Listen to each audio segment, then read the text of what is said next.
Je dis bien la situation au Mali. La situation au Mali devient compliquée. Elle devient mille fois compliquée. Voici pourquoi l'Organisation des Nations Unies avait dit le colonel Assimi Goïta. Pourquoi l'Organisation des Nations Unies, pourquoi l'ONU avait dit le colonel Assimi Goïta? Il y a la situation entre la Mauritanie et le Mali.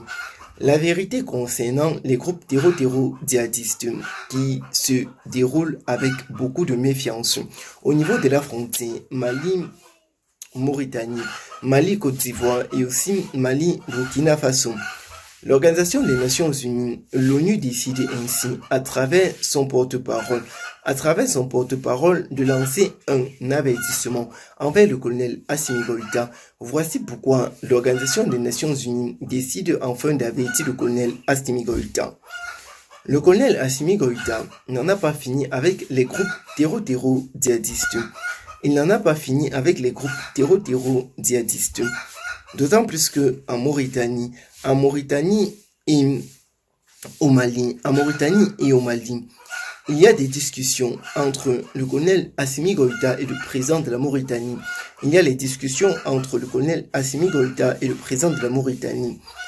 Le Mali en association, collaboration avec la Mauritanie.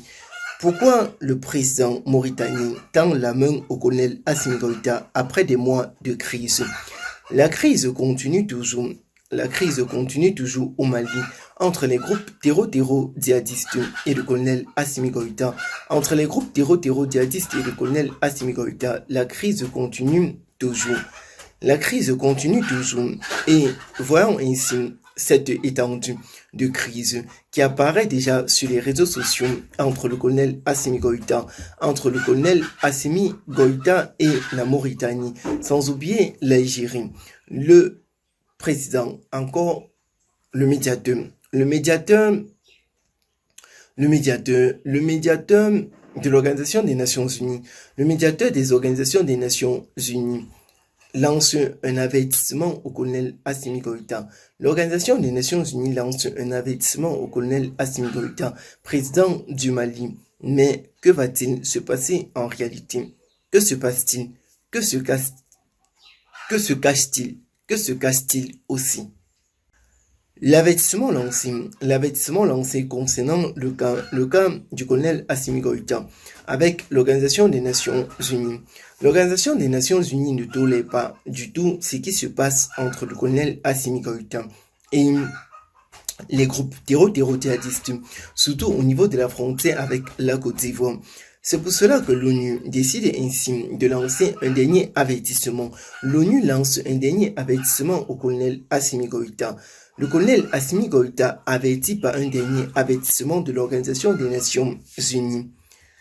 La Mauritanie prend parti. Sur cette situation. Voici pourquoi l'avertissement a été lancé.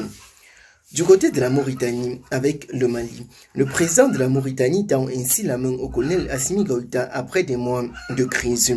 Alors que les tensions sociopolitiques entre les deux pays se sont fortement accrues en mars dernier, le président mauritanien Mohamed Ould a ainsi choisi l'apaisement sociopolitique en descendant ainsi des forces vives armées et en dépêchant à Bamako, le 15 juin 2026, son ministre de la Défense, porteur d'un message destiné au colonel Assimi Goïta, dépêchant ainsi son envoyé spécial envers le colonel Assimi Goïta. Il parle et il se prononce sur cette situation qu'il paraît loin de comparaître aussi. Le temps où le colonel Assimi Goïta avait du soutien de l'Organisation des Nations Unies est passé.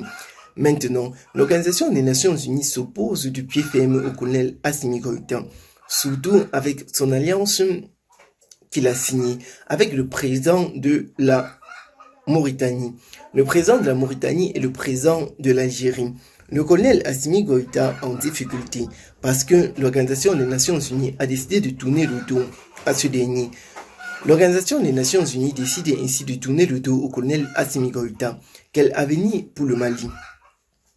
Quel avenir pour le Mali? Parce que présentement, les Maliens cherchent à tout prix à résoudre le problème permanent et pertinent qui apparaît sur les réseaux sociaux. Ce problème apparaît sur les réseaux sociaux comme étant le début et la fin d'une situation un peu compliquée. Le début d'une situation compliquée qui tourne mais ne veut pas révéler réellement ce que le colonel Assimi Goïta cache en réalité au Mali. Ce que le colonel Assimi Goïta cache en réalité au Mali, c'est l'interdiction. L'interdiction est l'entrée et sortie de nombreux Ivoiriens, surtout les Ivoiriens sur le territoire du Mali, parce qu'ils considèrent que ces Ivoiriens sont les personnalités qui sont derrière les coups d'État échoués ici au Mali.